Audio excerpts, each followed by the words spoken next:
Saya ini memang seorang perempuan yang berdosa. Tapi beberapa tahun silam ini saya mendapatkan hidayah, saya mendapatkan berpikir untuk menjadi perempuan yang lebih baik lagi, yang seperti tahu bagaimana bahwasanya ada yang namanya hukum tabur tuai. Apa yang kita tanam, pasti itu yang kita dapat. Namun saya memutuskan untuk beberapa bulan ini saya memutuskan hubungan dengan seseorang. Gimana? Saya memutuskan hubungan dengan seseorang. Berarti kan adalah hati yang tersakiti ya Ustaz. Nah itu saya ingin bertanya, apakah keputusan saya tepat Ustaz untuk menjauhkan hal-hal seperti itu, karena saya percaya bahwasannya Allah itu akan memberikan yang terbaik untuk hambanya bila kita terus beristiqomah, berdoa dan tetap selalu beribadah kepadanya. Lalu saya ingin bertanya juga, apakah keputusan saya itu tepat dan apakah saya berdosa Ustaz telah menyakiti seseorang tersebut, hati seseorang tersebut. Terus untuk beristiqomah, saya pengen ada bakti untuk orang tua Ustaz, karena kan yang dimana apa yang dilakukan oleh seorang anak perempuan pasti imbasnya kepada orang tua laki-laki ya Ustaz. Jadi saya ingin lebih mengupdate diri saya ingin muhasabah diri saya menjadi seseorang yang lebih baik lagi. Masya Allah.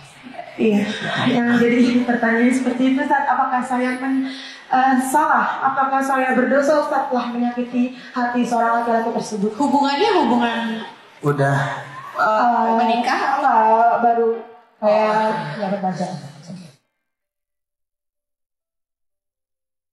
Jangan dekati zina.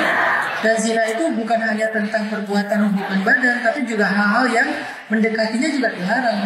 Maka ketika kita memutuskan untuk menghindar dari hal yang mendekatkan kita kepada zina, nanti kita sedang melakukan sebuah ketakwaan di hadapan Allah. Itu takwa. Takwa itu artinya apa? Menghindari yang buruk dengan cara berhati-hati. Itu namanya takwa. Nah, apa janji Allah kepada orang yang bertakwa? Wa may yattaqillaha yaj'al lahu makhraja wa yarzuqhu min haitsu la yahtasib. Wa may yattaqillaha yaj'al lahu min amrihi yusra. Wa may yattaqillaha yukaffir anhu sayyi'atihi wa yu'dhim lahu ajra. 5 janji Allah kepada orang yang bertakwa di dalam satu halaman surat At-Talaq. 1. Dikasih jalan keluar. Batasnya akan dibukakan jalan keluar dari masalah-masalahnya.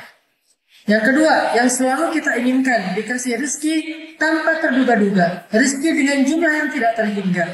Yang ketiga, dimudahkan dalam segala urusan.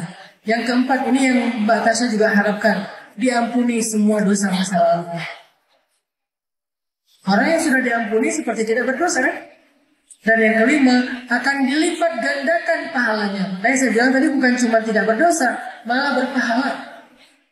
Karena yang dilakukan Mbak Tasya ini bagian dari usaha untuk belajar takwa. Dan orang yang bertakwa itu pasti akan ditunaikan janjinya oleh Allah dengan semua janji yang 5 tadi. Itu satu. Lalu bagaimana dengan laki-laki yang merasa tersakiti tadi Ustaz? Dia tidak harusnya dia mengerti tentang keputusan Mbak Tasya.